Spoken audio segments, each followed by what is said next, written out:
Okay.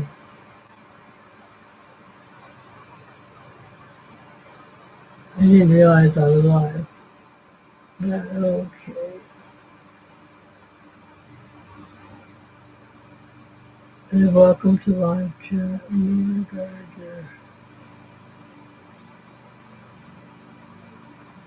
Okay.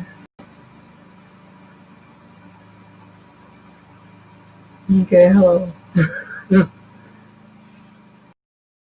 gonna be strange. I've never done a live over here before. Well, anyway, ready? So, I've got one person watching, but it doesn't say who it is. Okay, that's alright.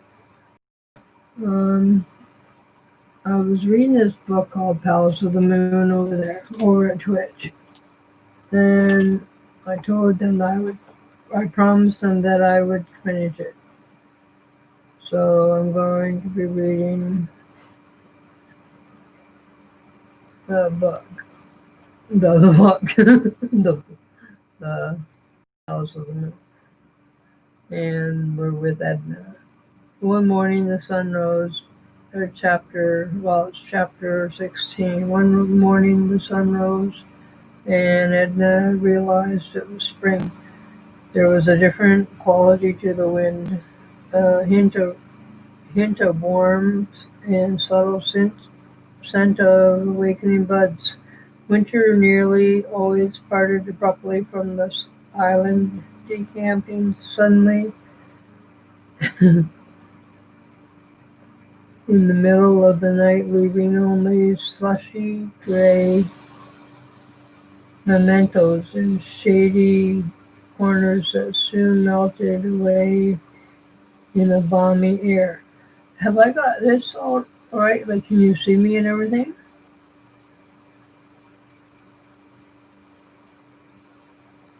Can you hear me?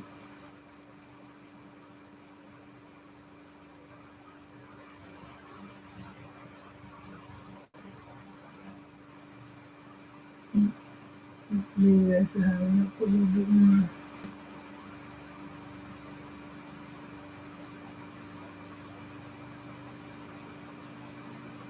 Is that too loud?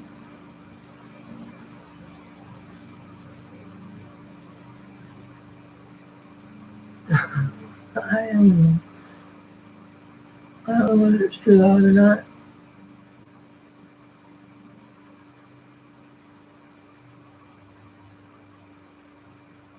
If it is, I'm sorry.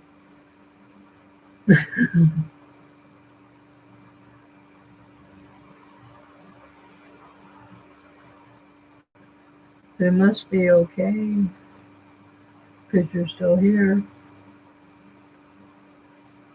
And I've been live for a while. So, but I thought that you'd probably be able to see the people that came into the room.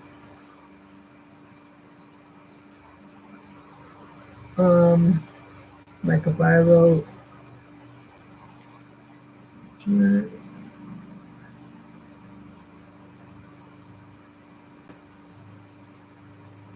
I wrote,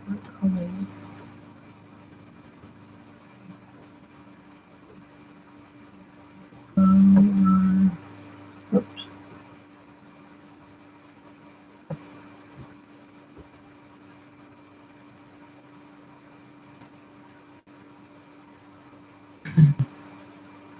Can you see that?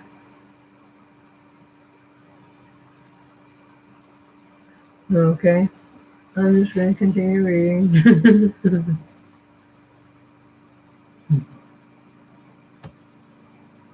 Because like I said, I've never done a live over here.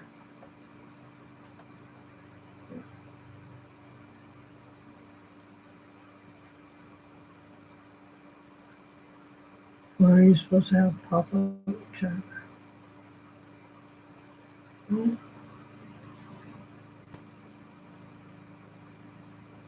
Restore chat.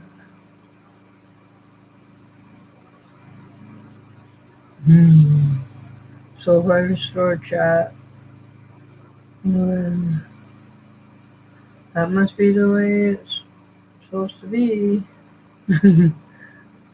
uh, okay.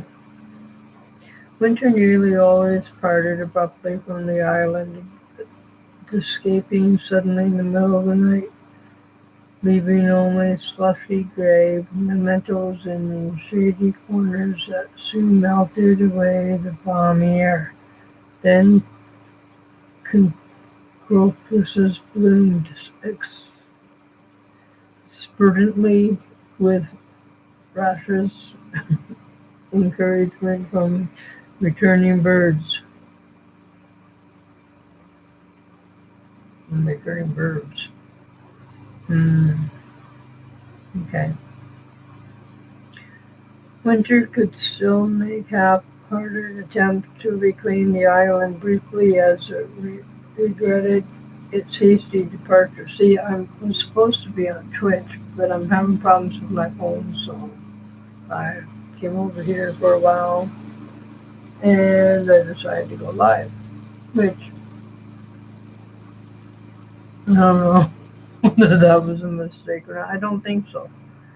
But the only thing is how come I've only got one person and they're not talking? Maybe they're the person who's from Twitch.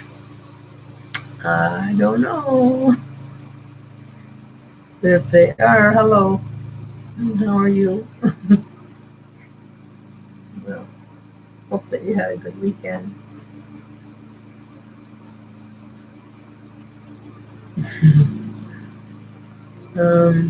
She intended to go for a walk, but as soon as she stood on the back step as she stood on the back step in the warm patch of sunlight, she found herself idly wondering if she should do something with the garden.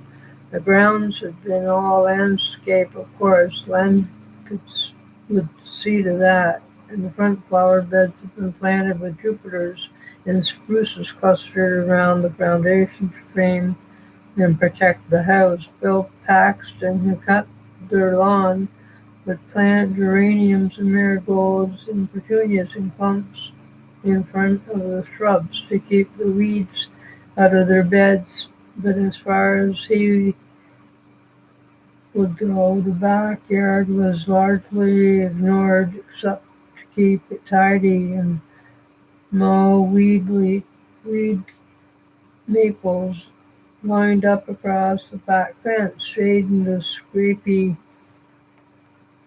Forsythia and the cast iron bird bath, which no bird ever used. There's not enough cover for them, and I thought that's why they don't use it.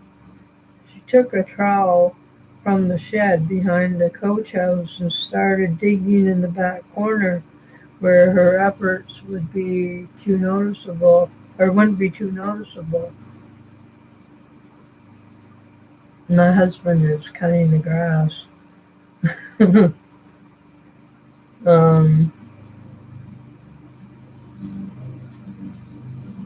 And that's where there was nothing but an overgrown snowball bush.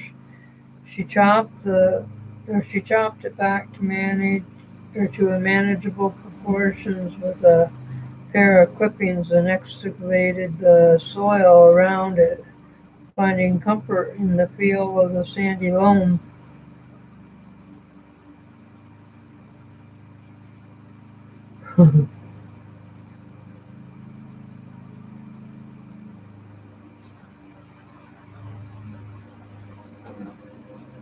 As she sifted it with her fingers, methodically removing tiny weeds and grass roots, she knew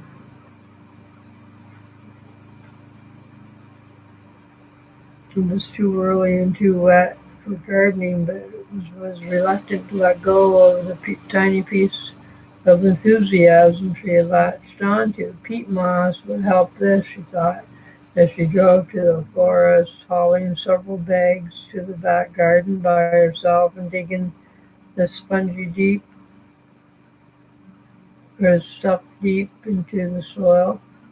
What to plant, she didn't know. She knew she would want, or she what she didn't want. She didn't want the mocking marigolds and petunias and pansies Bill Paxton grudgingly planted at the front of his house, or geraniums. She went to the library and was directed into the garden section, leafing through book after book what that described how to grow vegetables, perennials, herbs, fruit trees, and even Japanese meditation gardens. Most of these books recommended complete sprays and chemical treatments only to the or as one way to deal with pests that she found as repellent as the bugs apparently did. And then on the very bottom library shelf, she found an old tattered copybook called Companion Planting.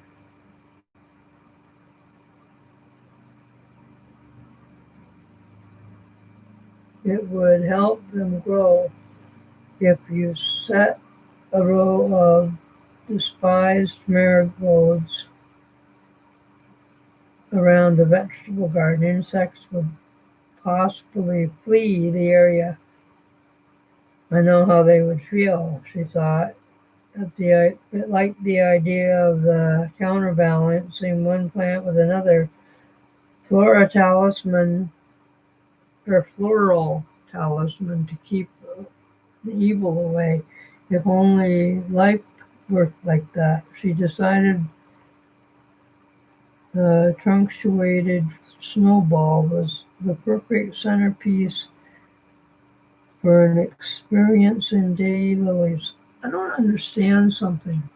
I had 80 some followers and I couldn't do a live. Now I only have 40 some and all of a sudden I'm doing a live. It doesn't make sense. I'm not complaining.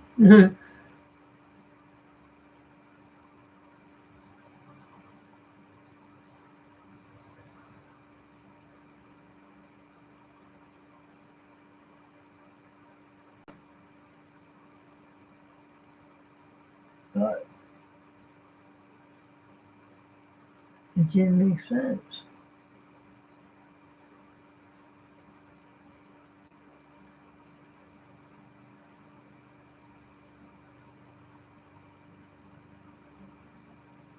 Oh well.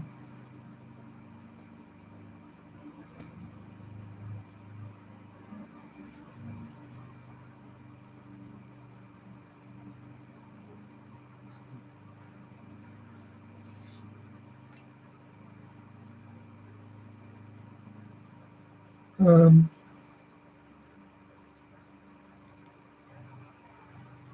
okay, she decided, okay, the lilies hadn't bloomed yet, of course, but she could find them easily enough by the disruptive spiky leaves that lay down in the withered mounds. She thought they to the country roads until she found an enormous clump on the side of the road. She had brought a trowel, but was ill prepared for the hard, stony ground, so unlike the loamy clay in her backyard. But after digging for an hour, she had determination, huh?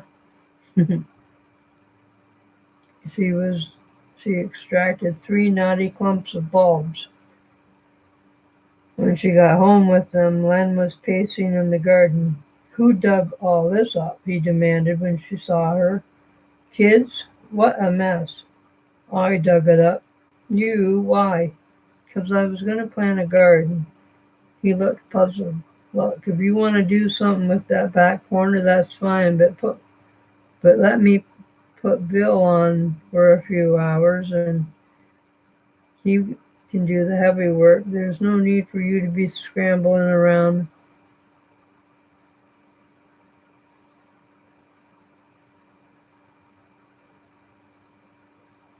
in that dirt.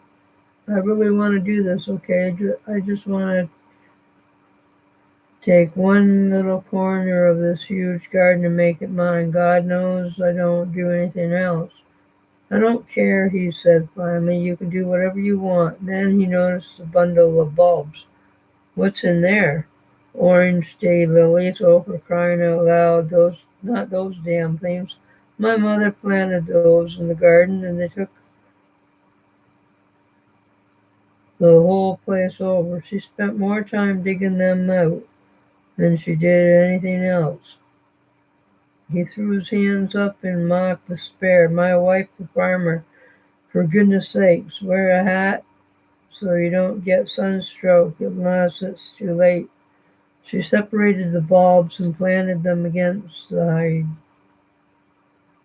Irina backdrop. Vera's aunt had little yellow lilies in her backyard, and Edna added those as well. She would include some of the more exotic Asian ones too, to fill in between the lines. She dug up the primrose and snowdrops. They have been planted in the fall, but she hoped it would still be early enough they would provide some color in her little corner. Len was impatient with the piles of gardening books and magazines that accumulated and puzzled that Edna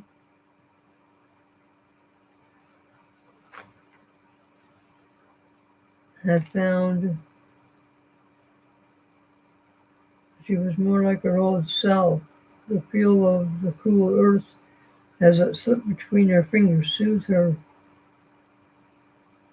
The rhythm of digging and sifting hauled into her calmness.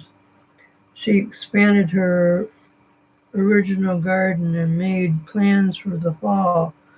She would scatter daffodils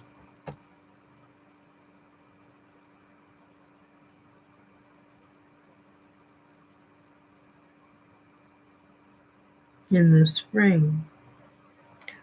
Excuse me, I gotta take some water.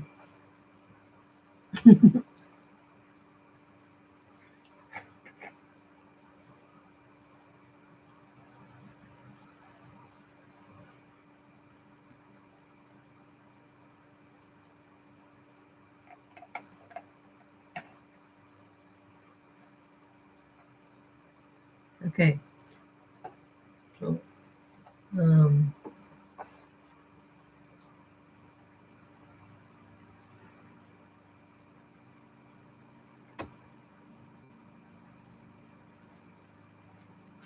okay, Sasha did not preoccupy her now. The thought of him at odd moments, when some reminder would ambush her thoughts, and briefly she would experience the same heaviness or the same heavy sadness. But this happened less and less often. Then, after more than a year had gone by, a postcard arrived. It showed a tourist view of Niagara Falls. On the back, a brief scribbled note: "You're still the best model I ever had. Meet me at the Palace of the Moon at 9 on Thursday and I'll wait for an hour. Sasha." Kara had finally learned how to swim. "Can we go to the lake, Daddy?" she pestered. "Can I swim now?" "Soon, Kara Mia, soon." When it was dinner time, refrain that was growing tedious from everyone but Kara. "You said, Daddy, you said." "I did indeed," Len would reply. "We'll soon go." In the meantime, Kara practiced swimming whenever she could. She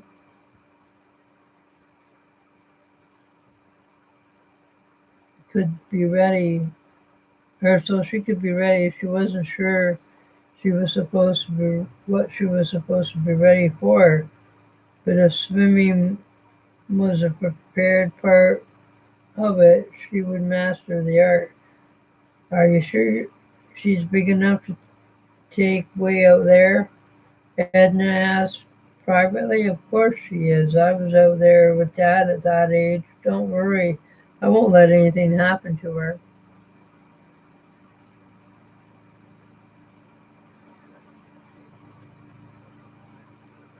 I don't have anywhere I've been. I have to be until the weekend, Len said to her on Tuesday evening.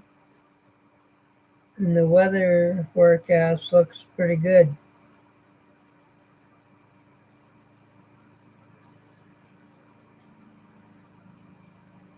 Are you sure she's big enough? Oh no, yeah, right. We read that. Um,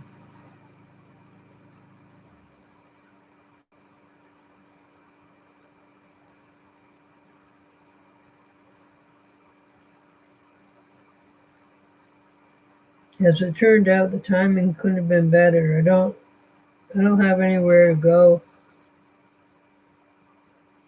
until the weekend. Yeah, and the weather looks pretty good. I thought Kara and I could go to the main Duck Island on Tuesday or on Thursday. We'll stay there overnight. She'd like that, and we'll come back on Friday. Is that okay? It was more than okay, in spite of Edna's reservations about Kara's safety. It cleared her of the need of excuses and manipulations. Her Thursday night would be free, and there was no question of her going with them. This was Kara's trip, an adventure with her swashbuckling father. Kara was beside herself with excitement. Edna helped her pack her clothes.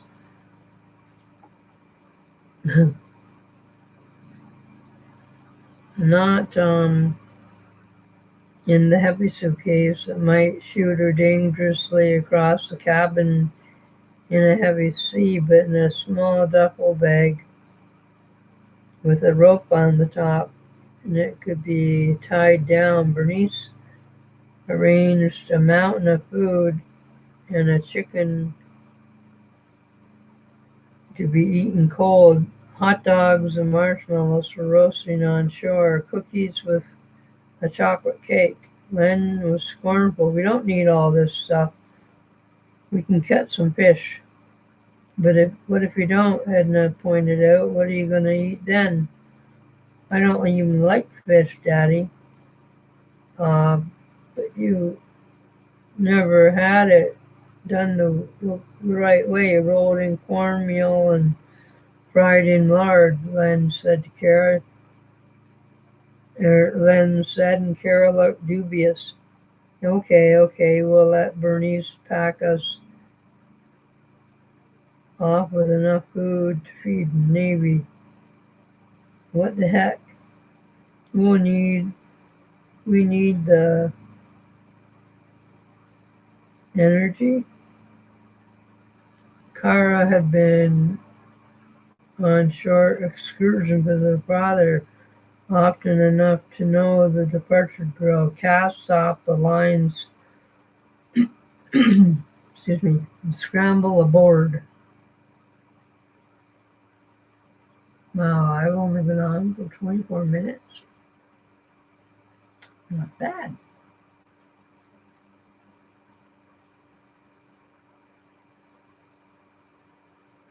So I will know exactly how long it takes to read a chapter here. The first part of the voyage was routine. She had been down by the bay many times, and occasionally as far as the cove on the eastern tip of the island, where they would tie up for the night, lazily swimming and eating until it was time for her to fall asleep to the gentle slap of the waves against the hull. This time they went straight past the cove and kept on going, on and about the point unto the gap where the island ended on the next. One hadn't begun yet. She realized the difference right away. The swell increased and the wind blew stronger, coming straight from the broad expanse of the Lake Ontario. They kept fairly close to shore so Len could point out the landmarks and told them they were Cape Vesey, the Rock. It was known locally. It pudgily jutted out into the water. They skirted around Wapoos Island and Smith's Bay. Len told her the story of poor Sarah Pierce, who one day in 1866 had taken her family out in a rowboat and lost them in the twinkling, deceptive waters. There were 6 Pierce children in a boat that afternoon, as well as 3 neighbors. When the boat was overturned, Sarah was able to reach only Michael Harrington, holding himself to her and the drifting boat till they finally washed ashore. 5 sons and a daughter claimed by the lake, only one little girl left at home. Kara wondered what it was like for that little girl growing up with a grief-stricken mother. Did her hear of tales of her brother's loss and her sister was the constant reminder that she had been spared. When the other sisters were taken,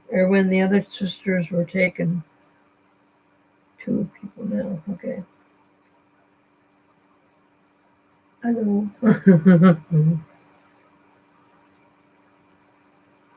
Reminded her that she had been spared when the others were taken, or was there an arid conspiracy of silence surrounding them? Hi, Jeff.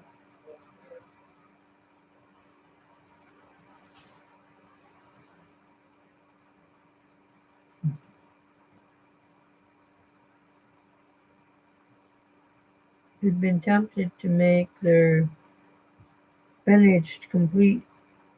Kara wondered, too, if she had, excuse me, a brood of siblings who had somehow been snatched. Excuse me. Jeffrey? Yeah. What are you doing right now? Sitting here. You got your feet up yet? No. Ready my phone, Do you want to get me a glass or a thing of water? I got a thing here.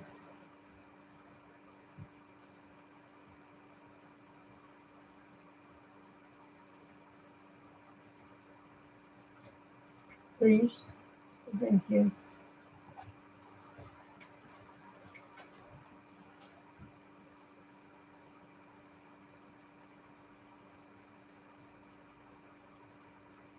I can't really read too much when the throat's getting so it's dry. So, thank you. Mm-hmm.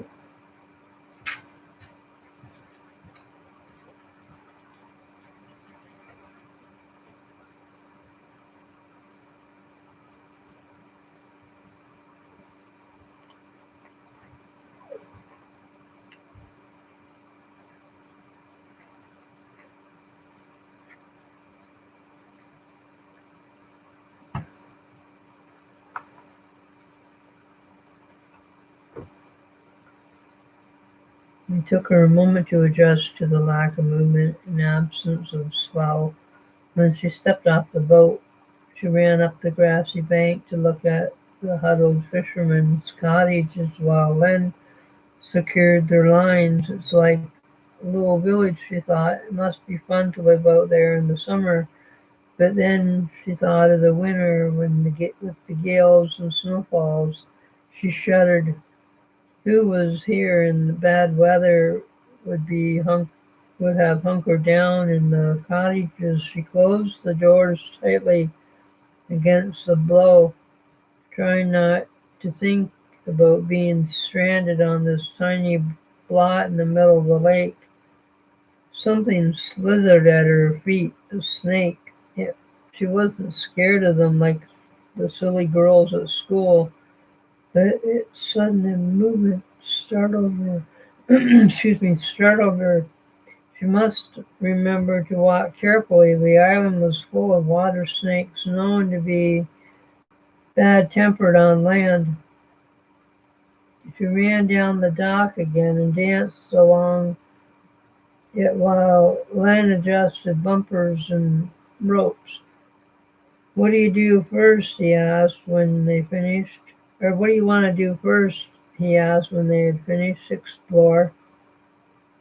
They walked along the road that led across the harbor and around the harbor and across the fields to the lighthouse.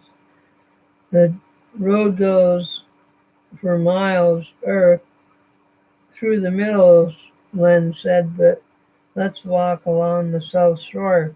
They cut through brush until they reached the stony beach. Kara knew that Glue Island lay somewhere off in the distance. The islands were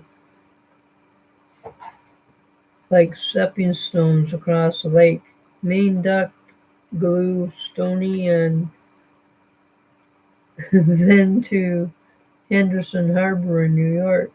But as she stood on the south shore, she could see nothing but water and sky stretching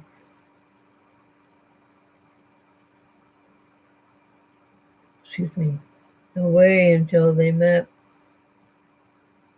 at the horizon. They could have been in the middle of the ocean, of an ocean. Sorry, an ocean.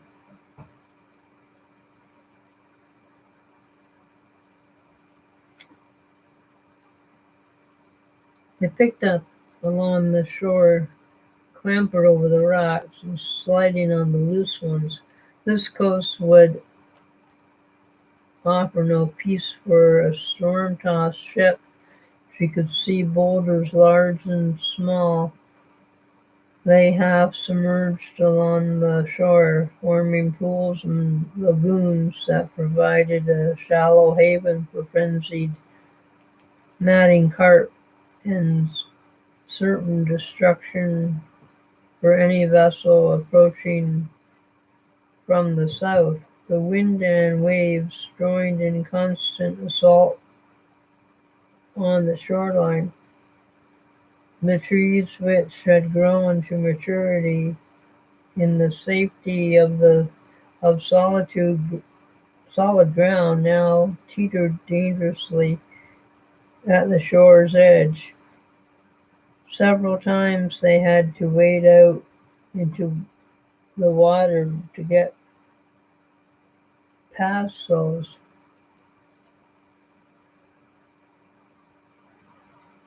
that had succeeded to erosion and fallen over into the lake. As they worked their way to shore, the land began to rise in shelves of layered limestone. Boy, this is really interesting. "Okay, dear," he said worriedly. "I'm not sure who's supposed to get what." "I'll take the beer," Carol said. "Okay, that means I'll get the pop." "Oh, wait a minute, that can't be right. I take the beer and you get the pop." Kara pretended to consider this for a moment. "Oh, okay," she said reluctantly. They sat at the base of the lighthouse with their inappropriate picnic, looking backwardly at the water they had just crossed. Len lit a cigarette and leaned back against the stones, the wind blowing the smoke in the swirl across his face. Kara was so happy she thought she would die at the moment, then hastily retracted her thought. In case she jinxed herself, she closed her eyes and held her face up to the wind. "I wish I could stay here forever," she thought, "just me and Daddy and never eat fish." "Do you want a swig of beer?" Len asked her. She took the bottle and gulped a mouthful, wrinkling her nose at the bitterness. "Okay, now I get a swig of your pop, fair's fair." She handed the bottle over to him and he drank. He made a face. "Ugh, I think I'd better stick with the beer." Dio raced you to the house. She scrambled up the bank and ran along the path, Len in hot pursuit. The lighthouse keeper was there, cleaning fish on the back step. He waved at Len. "Haven't seen you for a while," the man said. "Where have you been?" "Sailing the seven seas with my first mate here," Len replied. "Worked your way up to from cabin boy." Carr swelled with pride. He smiled happily at the man now. "That's what I need, a good crew," said the man. "Any chance I can get her here or can hire her away from you?" "Nope. I can't let a good crew member go." The man smiled back at her. "Guess you'll have to ship with your dad then. But if you ever change your mind, you let me know, okay?" Kara nodded and hung her on her father's arm, and he chuckled. And he pulled her to him, ruffling her hair. "Come on down to the harbor later, will you? I've got a bottle of whiskey with your name on it." The man saluted and nodded his assent. Kara wondered if her father knew everybody in the whole wide world. The sun was beginning to set as they followed the road back to the harbor. This was a very different landscape, sere and brown. From this perspective, Garrett could see how flat the island was and how the wind had pushed all the trees in the same direction.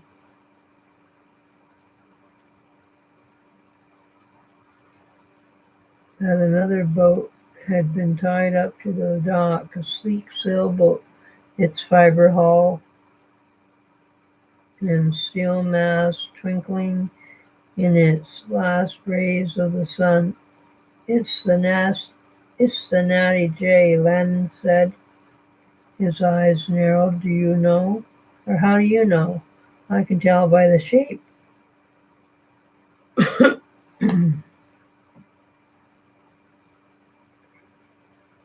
"I thought it probably had its name on it."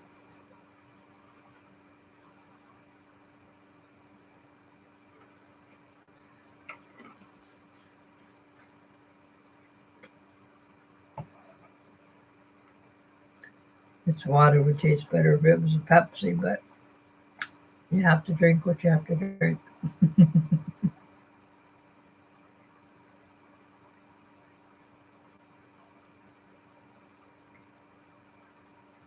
Anyways, moving on.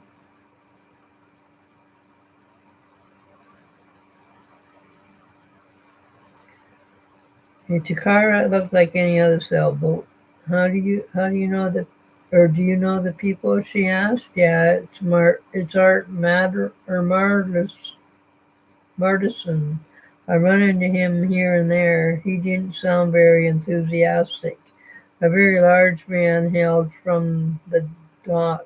Hey, Len, I thought it was your boat. He walked up to meet them. And who's this pretty young lady?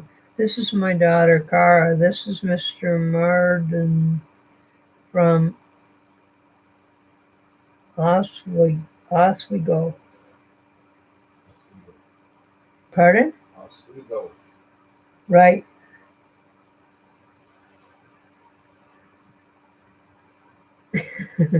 Her father's voice was toneless and flat. The man looked surprised. Her daughter, hard to imagine you as a family man when. Cara was outraged. Of course her father was a family man. He was her father, wasn't he? But maybe this red-faced man didn't understand about families. I'm his second in command, she said proudly. Pirate in training, following in your dad's footprints, huh? Did you know your old man was a pirate, Cara? She slipped her hand into her father's. She didn't like this man.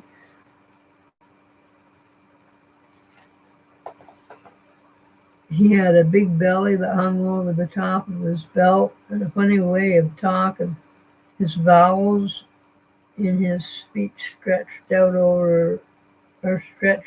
and nasal from the way he stood. She didn't think her father liked him much either. Can I go for a swim, Daddy? She hoped he would come with her so that she could jump backwards from his hands and so they could have a talk, or so they wouldn't have to talk to Mr. Marston. Sure, but stay close to the shore, okay? She climbed aboard the boat to get her bathing suit, but Len made no move to come with her. She paddled in the shallows while Mr. Marston poured her father a drink. The two men sat in a roomy cot, conscious of their conversation here and there. You want to run, Len? No, just out for a ride with my daughter. I thought she was a lot younger than your usual girls.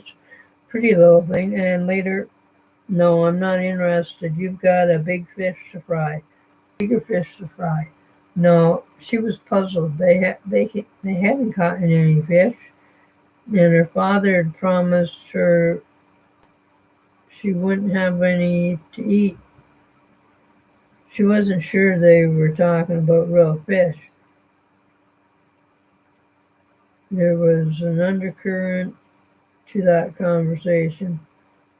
She didn't understand. She could sense that her father was tense and disturbed by the unexpected appearance of this drawling American. She held her nose and put her head under water, and it was murky. She couldn't see much. She was pleased when Mr. Marston declined to join their wiener roast on shore, instead opting to walk to the road to the lighthouse.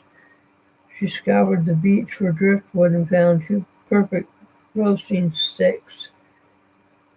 She threaded the wieners on the ends while her father stacked the dead wood carefully within the confines of the rings of the rocks he had built, tucking dead grass and bark underneath it and around it. The fire caught easily.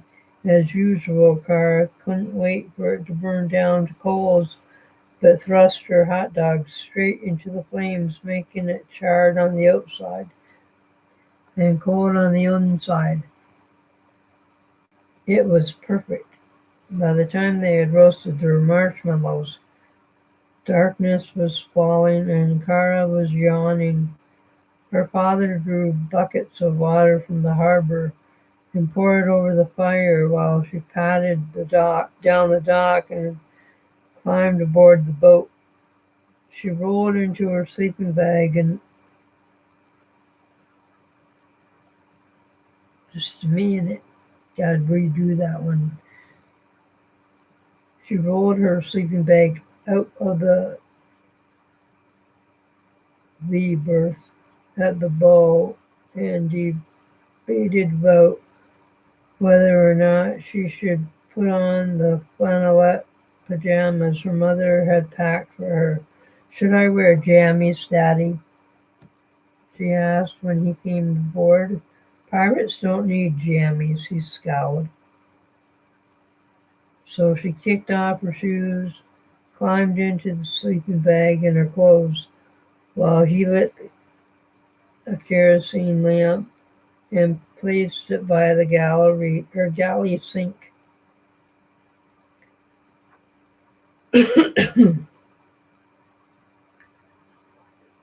She lay it by the no, she lay it down in her drowsily in her bunk, the gentle rocking of the boat lulling while she replayed the day. But the sun,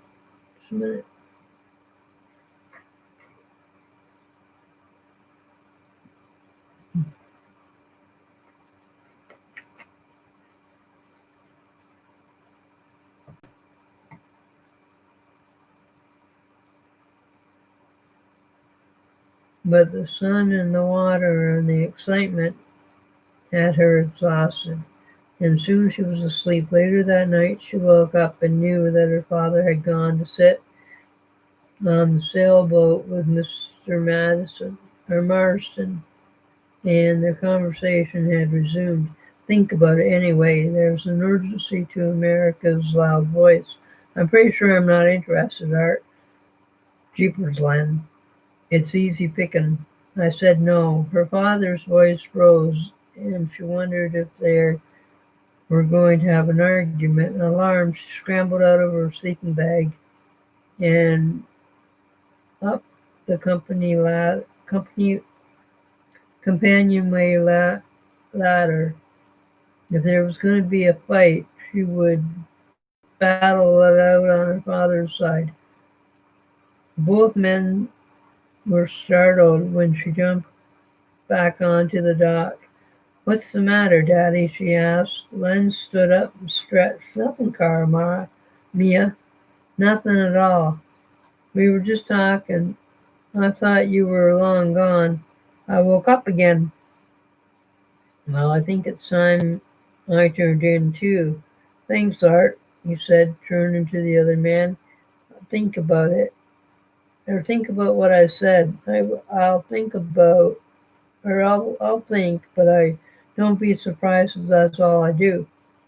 The American shrugged.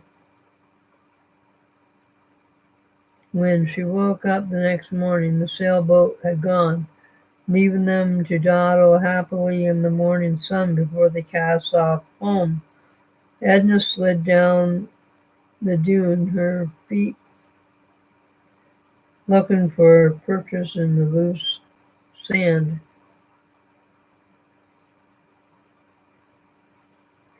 She wished she had worn sandals. Already her shoes were full of grit, which settled unpleasantly between her toes.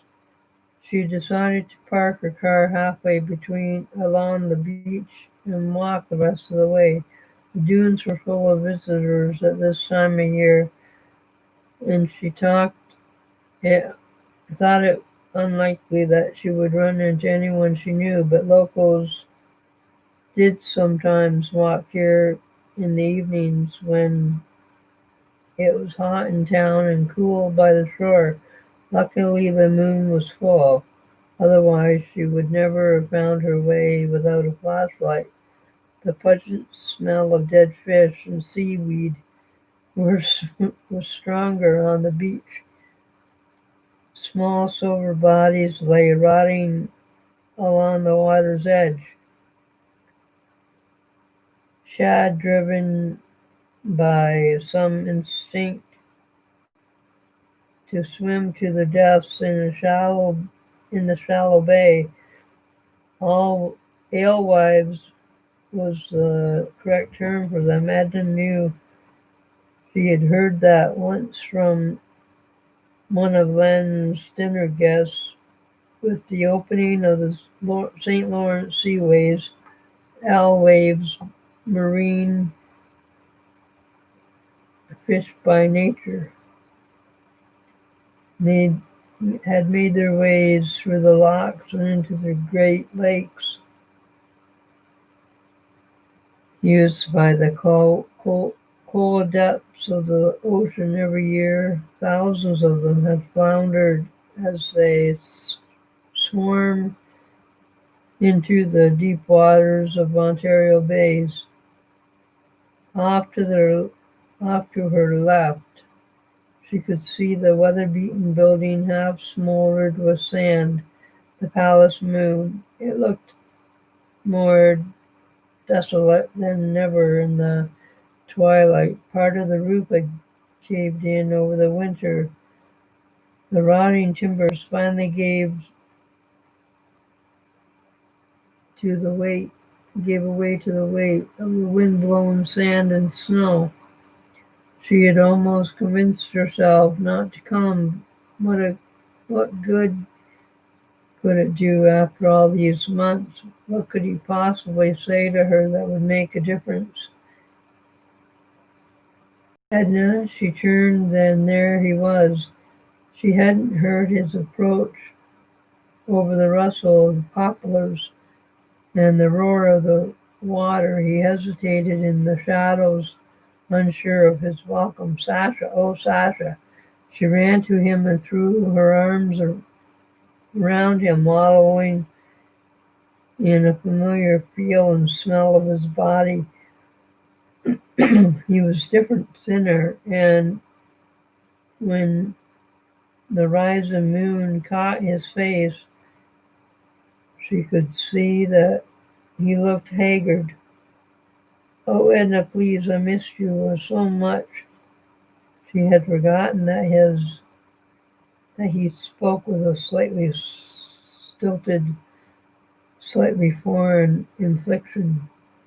Are you all right? Where have you been? You left me so suddenly. He held her close. I know, I'm sorry. The situation here was so different.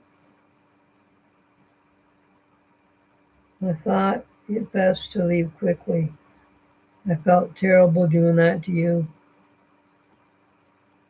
Water break.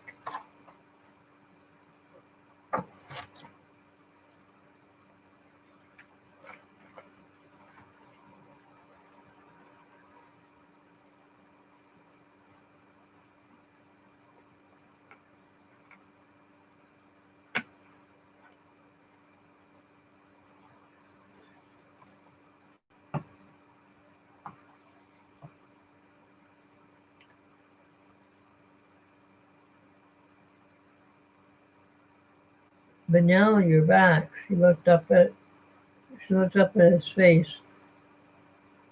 You are back, aren't you? Tell me you'll stay. You could tell by the uncomfortable expression on his face that there was something more, something he hadn't told her. What is it? It's terrible, believe me. I know how terrible this is, to hurt you so badly and then come running back to ask for help. I'll help you, you know I will. Just tell me what's wrong. He had to let her go and turn away from her, running his hands through his hair. I got into trouble, he said finally. I owe money. They're going to hurt me if I don't pay by next week. Why? It's the same wherever I go.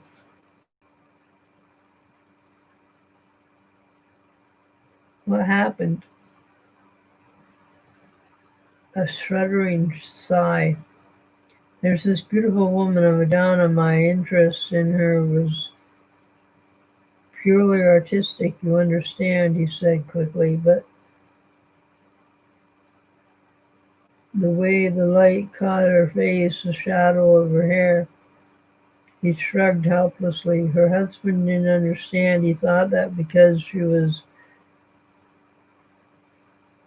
without clothes, you see, that it meant we were lovers. I swear, Edna, there was never anyone but you. The others were only models for the art, for the art, she thought. The crude slashes of colors on canvas, the half-finished daubs that had been piled in the corner of his loft, the ugly, twisted, repellent landscape. She wondered if there had been delicate duplicate of this new Madonna. The porter, short and prospecting, his eyes that were too close together. Go on, she said wearily. He was agitated now, pacing along the beach, occasionally running his hands through his hair, and again in despair. What effect was somewhat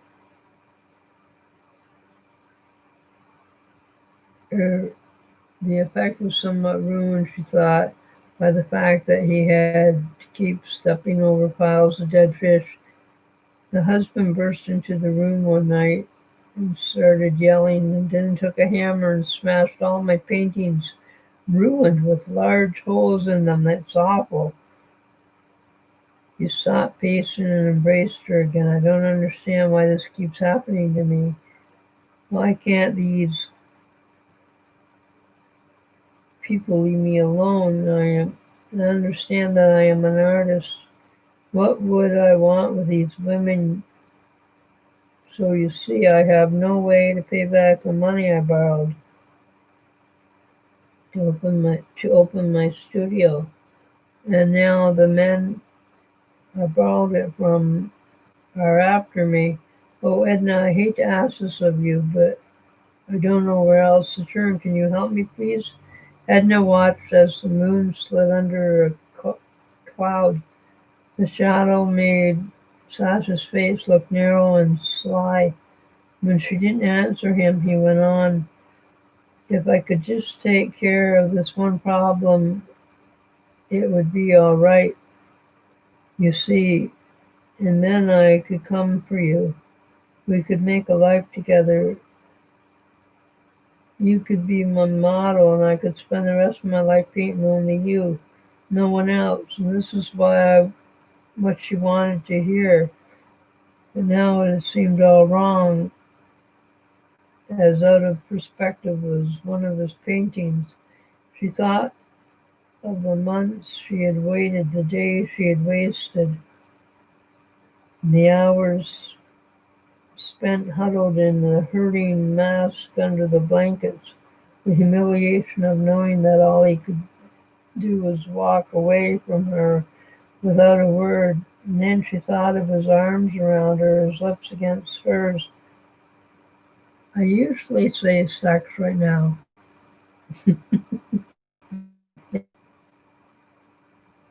but I'm not going to right now because all it says is all he needs is a good kick in the pants.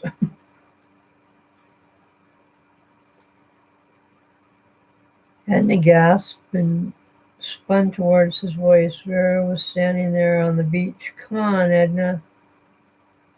What are you doing here? Her sudden presence was so congruous, so unexpected, that Edna had difficulty making sense of it. Come on, let's go. Then I'll tell you a few things you need to know. A few things you should have been smart enough to figure out yourself. What are you talking about? Oh, Edna, Vera said. Her looked like a small and angry Italian rooster, red in the face, with feet braced solidly in the or solid, firmly in the sand.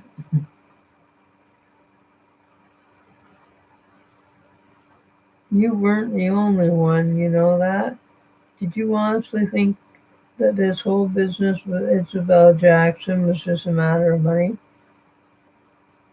Do you think that Fred would be this upset over $1,000?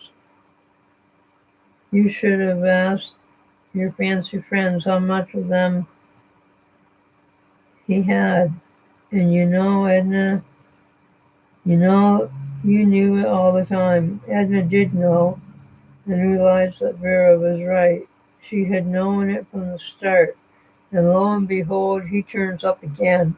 And she went on, ready to dip right back into the honey pot. And surprise, surprise, he's looking for money. Len's money, for goodness sakes. Edna, you and I are too old to fall for this kind of nonsense again. Sasha moved slightly towards Vera. Now, lady, I don't know who you are, but you just calm down a little bit. We can talk this out. It's not the way you make it seem. Oh, it isn't. Fine, mister, I'm just a misunderstood artist. Tell me how it is then. Tell me how you sniff everything that walks by, just as long as it's got a healthy bank account. She glared at him and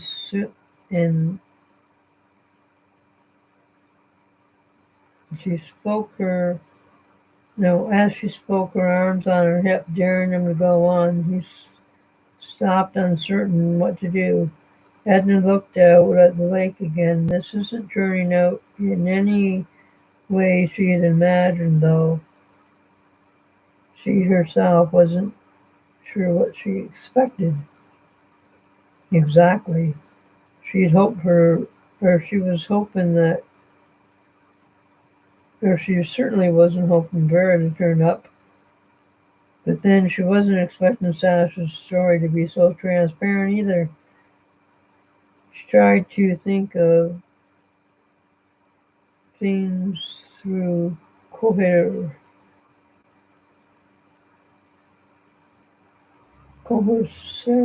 or whatever to make pieces fit, but she certainly wasn't being distracted by an odd light to the south.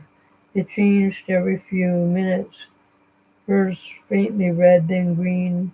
Was it a ship far out in the middle of the lake? A reflection of the moon on the water?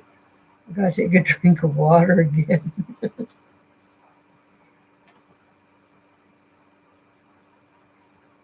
Tell you one thing, when I drink this, or when I read this story, I drink lots of water.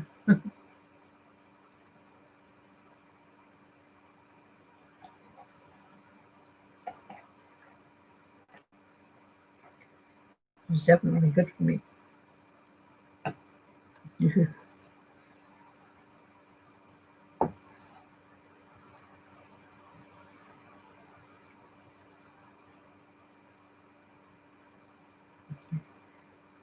She thought, okay, the light from way across the lake changing from red to green, the reflection of the traffic lights in the lake was Rochester, she thought for a minute, and that she would be point out was this interesting phenomenon to Vera and Sasha, and then she realized they were far too caught up in the drama of the moment to be interested in the meteorological oddities. She turned to look at Vera, small and determined, her hands still planted firmly on her hips, and then at Sasha, for once unsure of and waiting warily from the corner of her eyes. She could see that the lights turned from red to green again. Slowly and deliberately, she bent and picked up a dead shad. Once it had sickened her, but working in the garden, she dispelled any squeamishness she might have had. Sasha shifted uneasily, not sure what she intended to do. She looked at him, lifted her arm, and threw. The fist struck him in the chest. His mouth dropped open, and he looked as though like a fish himself. His eyes wide and unblinking. She stooped and picked up another. He held his arms in front of him, warding her off. Edna, don't. I can explain. Just give me a chance, will you? She noticed that his accent had disappeared, and she threw again. It caught him in the face this time, and Vera was throwing them too, and Edna ran. She ran to Edna's side and gleefully joined in a stoop pick throw throw rhythm that left Sasha with little choice but to run. Laughing, they chased him, grabbing fish and throwing on the run, their arms wild. He soon outdistanced them and disappeared over the dunes. They followed but lost their footing in the loose, gritty bank. Abruptly, Edna sat down and Vera stood uncertain. Come sit beside me, Vera. I think we have a lot to talk about. I smell like fish. So do I. We better wash before we go home. Vera sat while Edna tried to decide where to start. Start at the beginning and work till the end. That was the way. Stevie is Len's, right? She asked after a while. Vera nodded. When did it happen? No, never mind. None of my business. Oh, yes, it is, she told Edna. But then, what about, told Edna about Palace of the Moon and the treachery of the shining sand dunes and about stardust playing in the background and about how she had been so charmed by Len and wanted to badly be grown up, and about Francine, and it was about before he ever met you. I know, Edna said, but why didn't you ever tell me? Vera shrugged. What was there to say? You already burnt your bridges. He would have married you anyway. Edna thought that's probably true, but it depressed her to hear the bleakness of in a friend's tone. Does Mac know? She said firmly. No, I won't ever tell him. Does Len? I don't know, maybe. I've never told him. There didn't seem to be any point. She thought about it for a moment. No, I'll be honest. Since that since that's what we're being tonight, as long as I didn't confront him, I don't have to admit to myself it was just another silly girl a long time ago, uh, full of lines of silly girls who fell for him. I never meant anything to him, and I never will. You know, Edna, she said, wriggling her toes in the sand. I've never really been sure why he married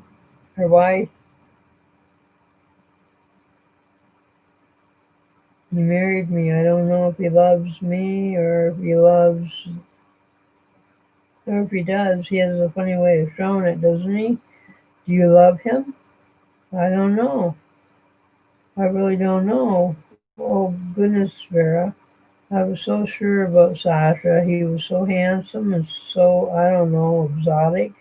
He made me feel so special, treasured. Can you imagine how exciting that was? Oh, yeah, excitement, Vera said with a wave of the hand. You don't have to tell me. How do you think we got into all this trouble in the first place? Edna looked at her closely. Did Len ever, you know, after we were married, did he ever? Vera shook her head. Never. And you know something? That was probably the thing that hurt the most. And she could understand that. It was what Sasha had done to her when he left. And had She had felt discarded, jettisoned, thrown away like a piece of unwanted scrap, but at least she had satisfaction of being one to the end. It finally, to scorn, sent him on like poor Vera. All men are such. She says a bad word here. She wondered aloud. No one, no, not only the ones you pick. Edna was about to protest. Then she realized it was a joke. After all, Vera went on, at least I had the sense to pick a good one the second time around. Oh, come on, that was complete accident, and you know it. Yeah, actually it was. I've fallen for the grand passion at the moon in the moonlight all over again. If anybody had given me half a chance. All right, Edna said, I've got most of it straight. But tell me one thing, how did I know, or how did you know I was meeting Sasha tonight? Vera laughed. I was on my way to your place when the mailman stopped me and asked me if I'd take your mail. You know how frightened he is of that damn dog. You know, your lover boy could have sent at least, or could have sealed the letter, instead of sticking it over the back of your postcard for the whole world to see. If Len had found it, or what if Len had found it? Edna thought back. The mail had been lying in the front hall table when she had returned from seeing Len and Kara off on the boat. Bernice had said that Vera had been around in the excitement of getting the postcard. She had paid little attention. She shuddered. How I know, or so now I know, but I still don't know why. It took Vera a little while to answer. Edna's toes had made little patterns in the sand, and now she took a twig and brushed over them while she waited. I'm not sure, she said slowly, partly because I didn't want to see you throw your life away.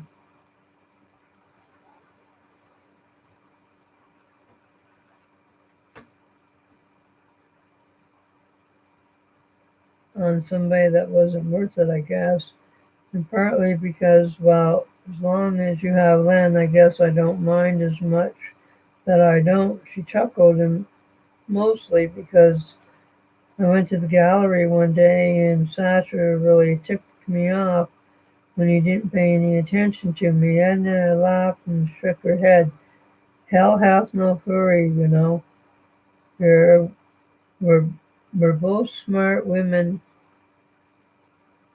How the heck did we end up being so stupid about men? I don't know. All the great plans we had, and look where we are now. Of course, you were young when it happened to you, Edna pointed out. I should be old enough to know better. Vera looked at her shyly and then, so, was he worth it? What do you mean? You know what I mean. You snoopy old thing, you. What makes you think I'm going to tell you that? Oh, come on, Vera giggled. I'm your best friend. No more secrets, okay? No more secrets, Edna agreed. And then she grinned. He was incredible. Absolutely unbelievably incredible. Chapter 17. And I'm going to stop there.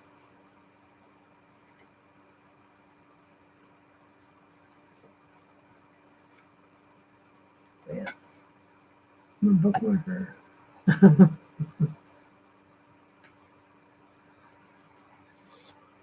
Wow.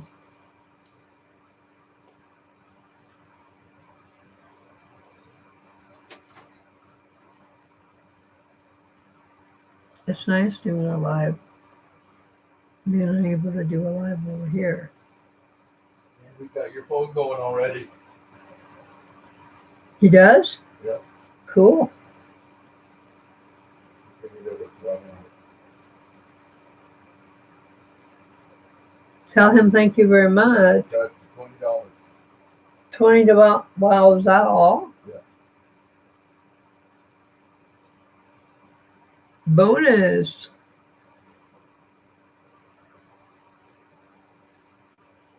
Okay, I'm going to end the live now. Thank you very much for showing up. He thinks it's the charger. Oh, That's what he said. huh. That's an easy fix. That's what he said. I got one. Okay, and have a good week. Bye.